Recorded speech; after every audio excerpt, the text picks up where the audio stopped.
The rope creaked like old bones in the wind, and Tom Bradley's lantern cast dancing shadows across what should have been an empty cabin. But it wasn't empty. A girl hung from the center beam, her feet 3 inches off the splintered floor, her Apache features peaceful in a way that made his stomach turn. She was tall, taller than most men he knew, with shoulders broad enough to carry the weight of mountains. He'd bought this place for 12 cents at the county auction, bidding against ghosts and tumbleweeds. The previous owner, Old Man Henderson, had vanished one winter night, leaving behind debts and whispers. Folks said Henderson had lost his mind, talking to shadows and barricading his windows. Now Tom understood why. The girl's doeskin dress was pristine, as if she'd been prepared for ceremony rather than death. Beadwork caught the lantern light like stars, and her black hair hung in 2 perfect braids past her waist. But it was her hands that made Tom's breath catch. They weren't bound. No struggle, no fight. Just surrender. He set the lantern on the warped table and approached slowly, his boots announcing each step. The floorboards groaned under his weight, but the girl remained still. Too still. When he pressed his ear to her chest, expecting nothing, he heard it, a whisper of breath, faint as morning mist. "Jesus," he breathed, fumbling for his knife. The rope parted with a snap, and she collapsed into his arms like a felled tree. Her weight nearly buckled his knees, but he managed to lower her to the floor. Up close, he could see the rope burns on her throat, fresh but not fatal. Someone had strung her up to look dead, but they'd been careful, professional. Her eyes fluttered open, dark as midnight, ancient as the desert, and fixed on his face. She didn't scream or struggle. Instead, she studied him with the intensity of a predator, deciding whether he was threat or prey. "Who did this to you?" Tom whispered. She said nothing, but her gaze shifted to the window, where the first pale fingers of dawn crept across the horizon. Somewhere in the distance a horse whinnied, and Tom felt ice crawl up his spine. He wasn't alone on this land anymore, and whoever had left this girl here might be coming back to finish what they'd started. The girl sat against the cabin wall, her long legs folded beneath her, watching Tom pace the small room like a caged wolf. He'd given her water, which she'd accepted with a slight nod, but she hadn't spoken a word. The silence stretched between them, heavy with unasked questions and dangerous possibilities. "You got a name?" Tom asked, crouching down to meet her eyes. She tilted her head, considering him. When she finally spoke, her voice was deeper than he had expected, roughened by the rope but steady. "Ayanna." "That's pretty. What's it mean?" "Eternal blossom." A ghost of a smile crossed her lips. "My father had hope for things that would not die." Tom's chest tightened. "Your father, is he looking for you?" The smile vanished. "My father is with the ancestors. The men who did this, they are not Apache."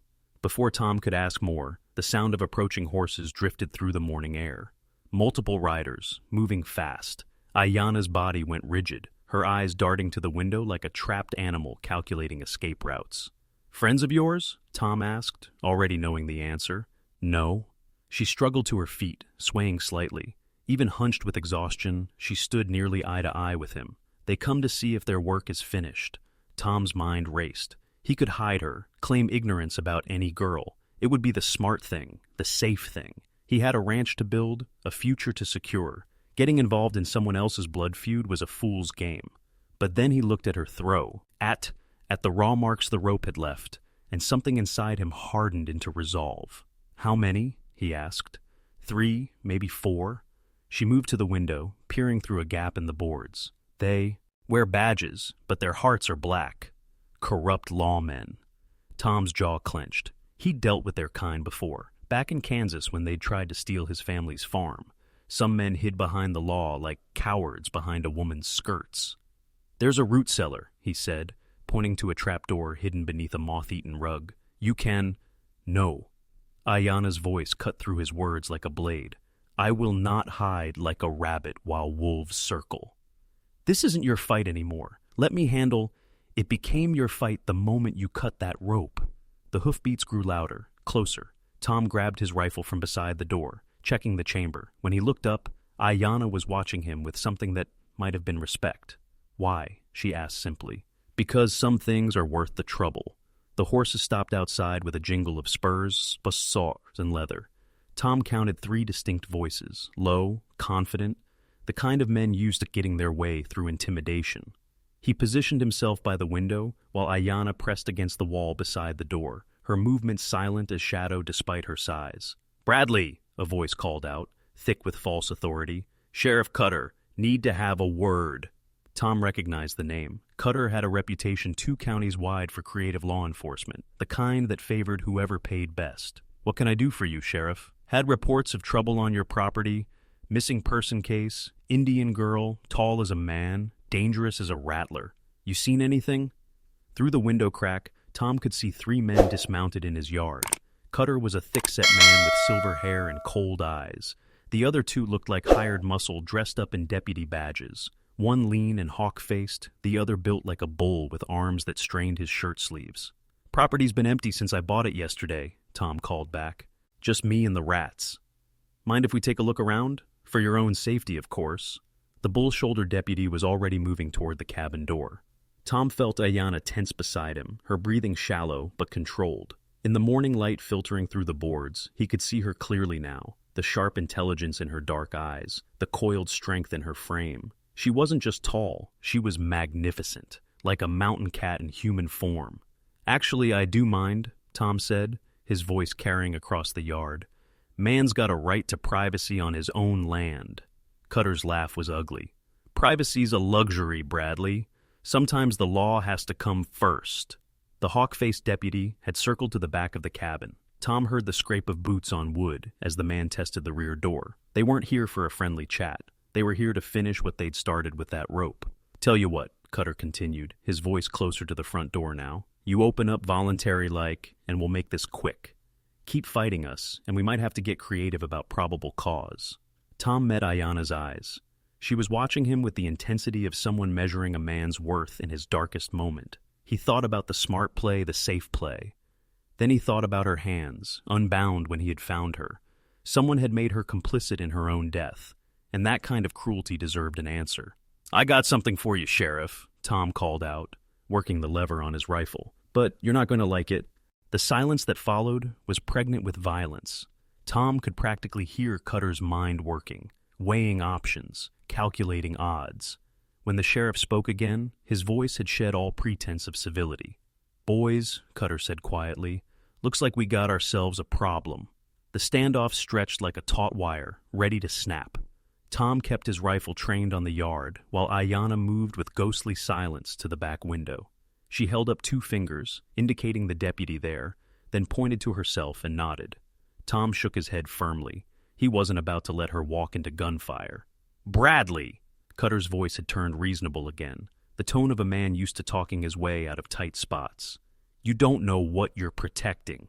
That girl killed 3 white men down in Tucson, carved them up like Sunday dinner." "That's a lie," Ayanna said quietly, her voice carrying only to Tom's ears. "How do you know?" he whispered back. She reached into a small pouch at her waist and pulled out something that caught the light, a silver locket, tarnished but elegant. With careful fingers, she opened it to reveal 2 photographs, a white woman with kind eyes and a man in a cavalry uniform. "My mother," she said simply. "She taught me to read, to write, to see the world through different eyes. The men outside, they killed her for loving my father. They killed my father for being Apache. They tried to kill me for existing." Tom stared at the locket, understanding flooding through him like cold water. "You're half white. In their eyes, I am all Apache. In Apache eyes, I am all white. I belong nowhere, so I am dangerous to everyone." She closed the locket with a soft click. "My mother's family owned land, good land with water rights. When she died, it should have come to me. Instead, these men claimed I was too savage to inherit, too dangerous to live." The pieces fell into place with sickening clarity. A mixed-blood heir with legitimate claims to valuable property. A girl too tall, too strong, too smart to be easily dismissed or intimidated. And 3 corrupt lawmen willing to stage a suicide to steal what wasn't theirs. "The rope," Tom said. "They made it look like you gave up. Shame drives away questions. A savage girl, overcome by her bestial nature, taking her own life in remorse." Ayanna's voice was bitter as alkali water. "Who would investigate such a tragedy?" Outside, boots scraped on wood. Cutter was losing patience, and patient men didn't usually wear badges in these parts. Tom checked his ammunition, 6 shots, maybe 7 if he'd loaded one in the chamber. Not great odds against 3 men with nothing to lose. "There's still the root cellar," he said. Ayanna shook her head. "If we die today, we die standing. My mother would understand. My father would be proud." Something in her voice, not resignation, but acceptance, reminded Tom of his own father, who died defending their Kansas farm from raiders. Some fights chose you, whether you wanted them or not.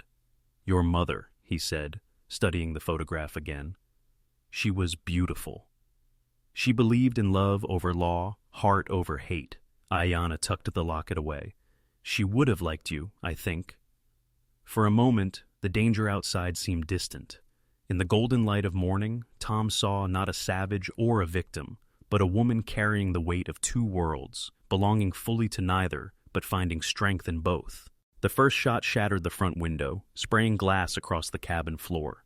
Tom returned fire immediately, his bullet catching the bull-shouldered deputy in the shoulder and spinning him around like a child's top. Ayanna had already moved, slipping out the back door with the fluid grace of smoke. Tom heard the hawk-faced deputy's scream of surprise, then a heavy thud that spoke of Ayanna's particular talents. She reappeared at the back window, holding the deputy's rifle, her dark eyes fierce with ancestral fire. 2 down, 1 to go. "Cutter," Tom called out. "Your boys are finished. Ride away now and we'll call it even."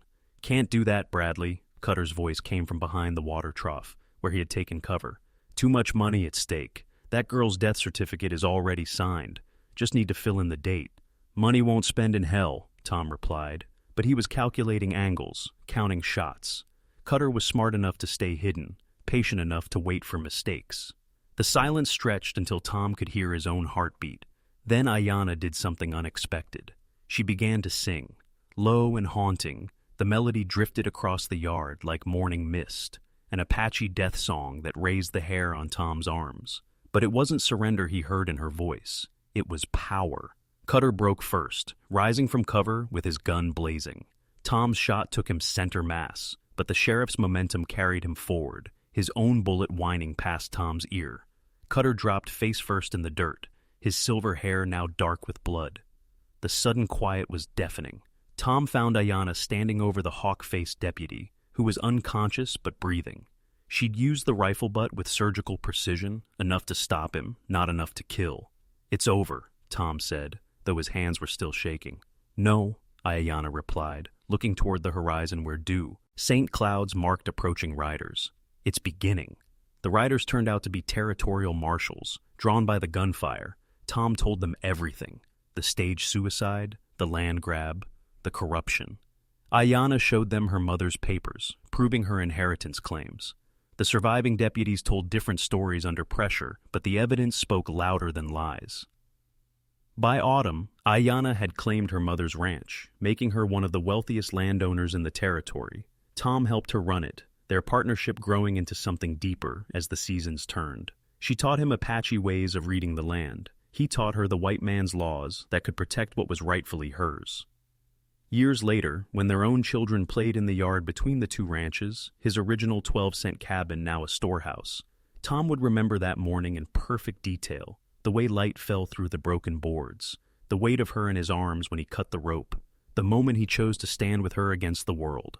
Some folks in town still whispered about the giant Apache girl who'd killed 3 lawmen, but those who knew them saw something different. 2 people who'd found in each other what they couldn't find alone, a place to belong, a reason to fight, and a love strong enough to bridge any divide. The old cabin still stood on Tom's land, preserved as a reminder. Sometimes, when the wind was right, you could still hear that rope creaking in the rafters, singing its song of choices made and prices paid. But it was a different song now, not of death, but of life beginning where it should have ended. In the end, 12 cents had bought him more than just a cabin. It had bought him a future he never could have imagined, and a love worth every bullet fired in its defense. Stories like this aren't just told, they're felt. If you felt it too, subscribe and stay with us.